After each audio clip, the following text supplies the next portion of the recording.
Olá, amados, a paz do Senhor Jesus. Hoje eu gostaria de apresentar para vocês esse livro com o título A Dor de um Pastor e o Peso da Verdade. É um livro pequeno, com um pouco mais de 70 páginas, faz parte de uma coleção onde eu procuro aproveitar parte da minha experiência, do meu testemunho de fé, minha vivência cristã, e trago isso de forma a trazer uma reflexão na vida daqueles que, porventura, passaram ou estão passando por momentos decisivos na vida cristã e como lidar muitas vezes com algumas questões que toca a nossa alma de forma profunda, mexe com nossa consciência e nos provoca a tomar decisões que afetam diversas áreas da nossa vida. Exatamente por isso, muitas das pessoas temem a tomar determinadas decisões, com medo da consequência do que pode vir a acontecer depois de tal decisão, no campo espiritual, de forma mais abrangente aqui nesse livro. A Dor de um Pastor e o Peso da Verdade. Nessa primeira edição, eu trato o custo de seguir a consciência. Aqui nós temos a dores causadas pelo erro e a dores causadas pela verdade.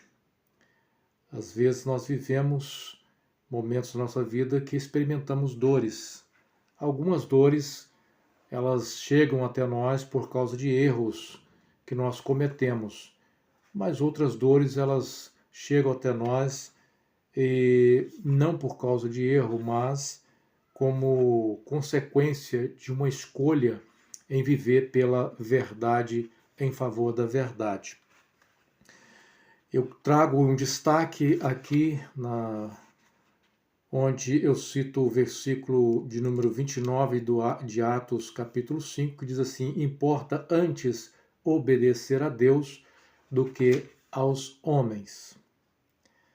A primeira página aqui desse livro, na introdução, o título é Nem toda saída significa abandono.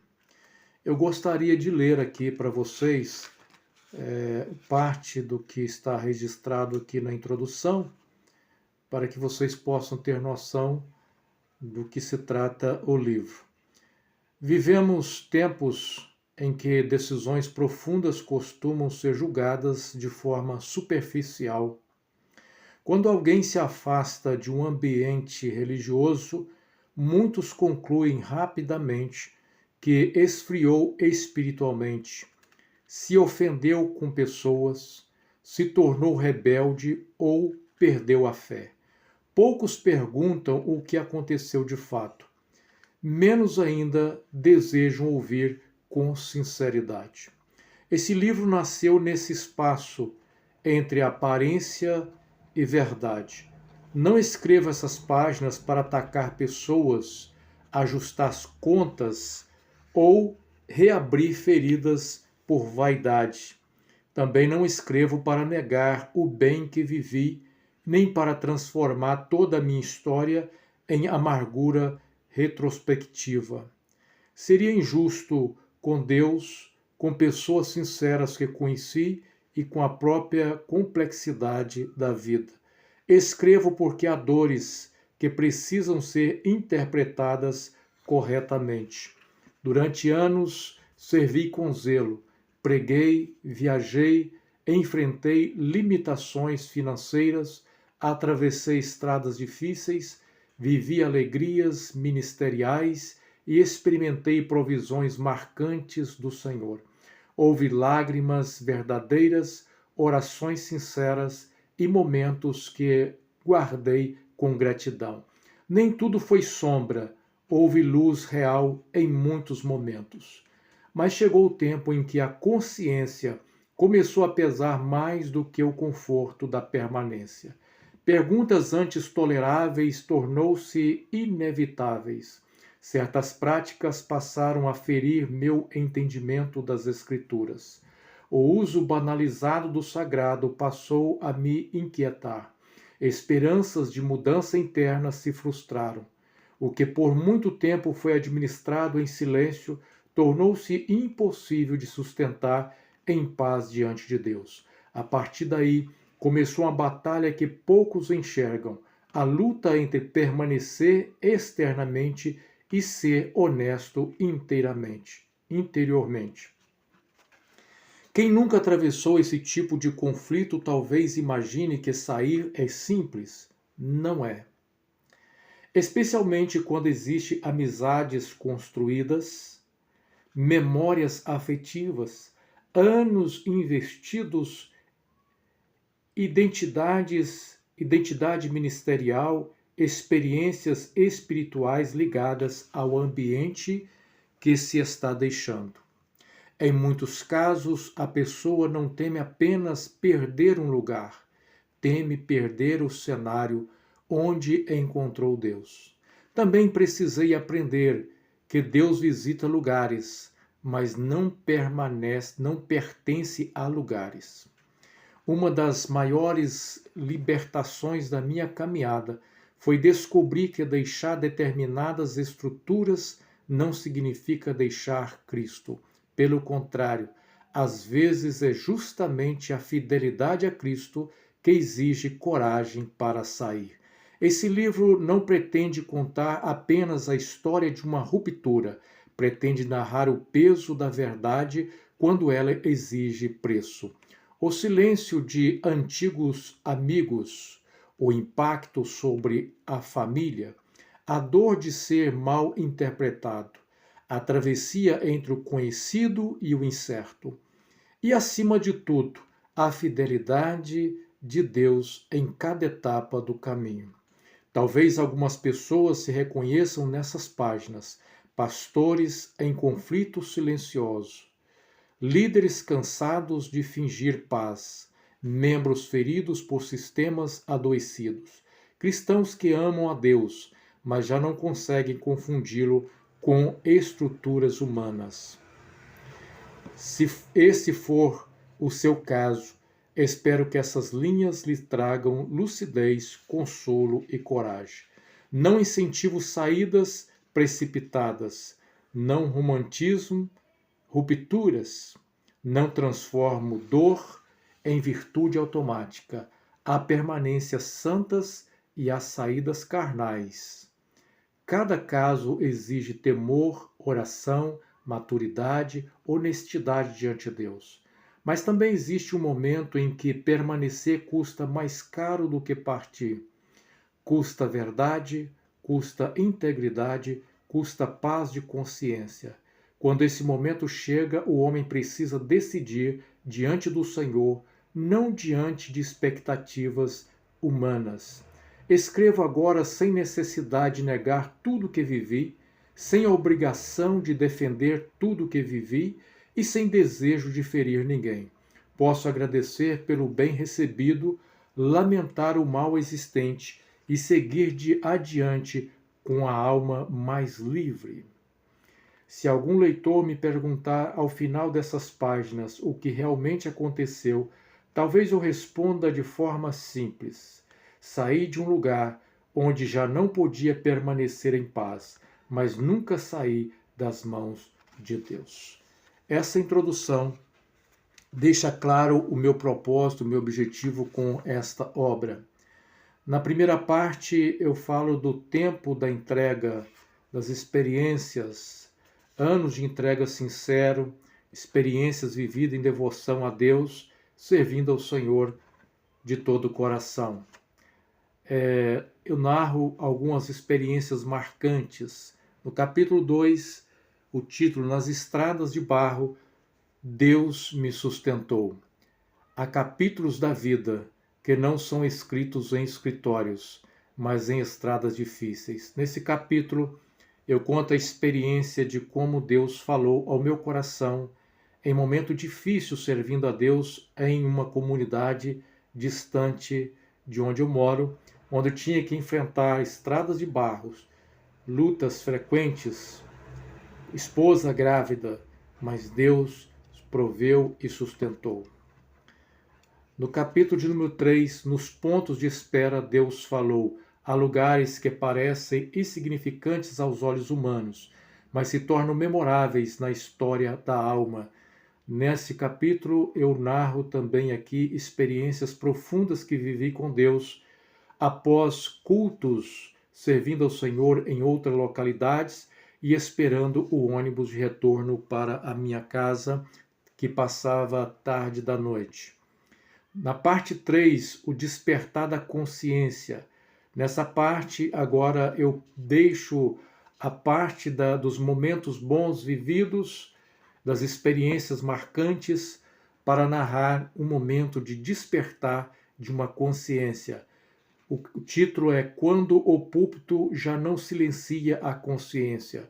Houve um tempo em que subir ao púlpito me trazia paz, mas também passou-se um momento em que subir ao púlpito era um peso, quando já algumas questões bíblicas mal interpretadas e pregadas me intrigavam e eu já não podia mais transmiti-las conforme vinha sob orientação para que fosse transmitido à igreja. Eu não tinha como negar a minha consciência, textos bíblicos distorcidos em nome de uma suposta revelação. O capítulo 5, o título é Quando perguntas simples se tornam perigosas. Nem todo ambiente rejeita perguntas de formas explícitas. Aqui eu mostro que, às vezes, em determinados ambientes, perguntar é perigoso. Capítulo 6, quando Deus é confundido com o ambiente. Nem toda prisão possui grades visíveis. E nesse capítulo eu trato como que muitas das vezes existem grades invisíveis que aprisionam as pessoas dentro de determinados ambientes, como se essas pessoas não conseguissem enxergar Deus fora desse ambiente ou em outra parte. Na parte 3, a esperança de reforma. Capítulo 7, o título, Quando o escândalo não produz arrependimento.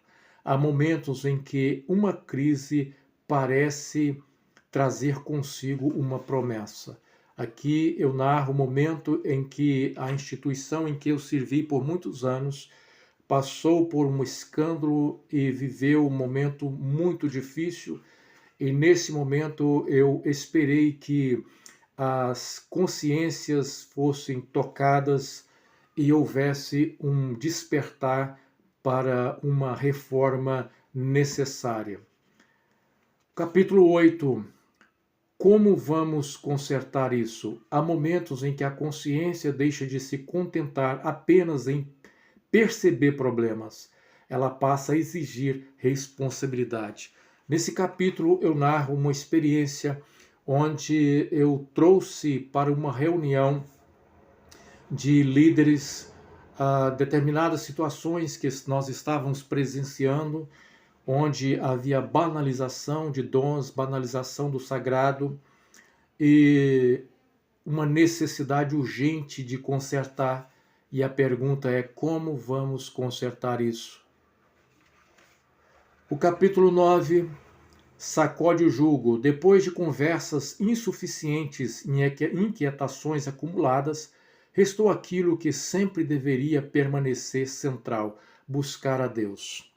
Nesse capítulo eu vou narrar, eu narro aqui um momento em que fui convidado por outro pastor para que nós, pastores, alguns pastores, já incomodados com algumas coisas que vinham acontecendo, decidimos orar a Deus 3 horas da manhã para que Deus pudesse nos dar uma bênção, trazer a solução para aquilo que estávamos vivendo.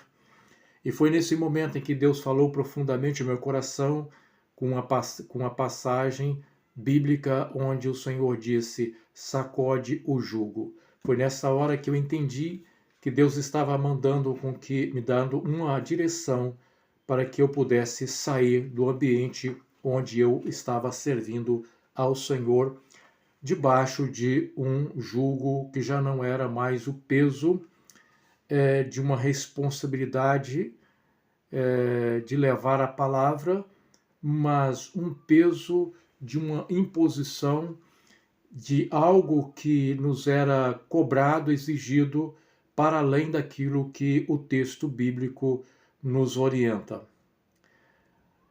O capítulo 10, o dia em que entendi que precisava ir. Nem sempre existe um único dia. E aqui nesse capítulo eu vou demonstrando que às vezes uma decisão ela não parte de uma hora para outra, mas ela é tomada depois de muitas tentativas e reflexões, e chega o momento em que o dia da partida é inevitável. O capítulo 11, o silêncio também fere.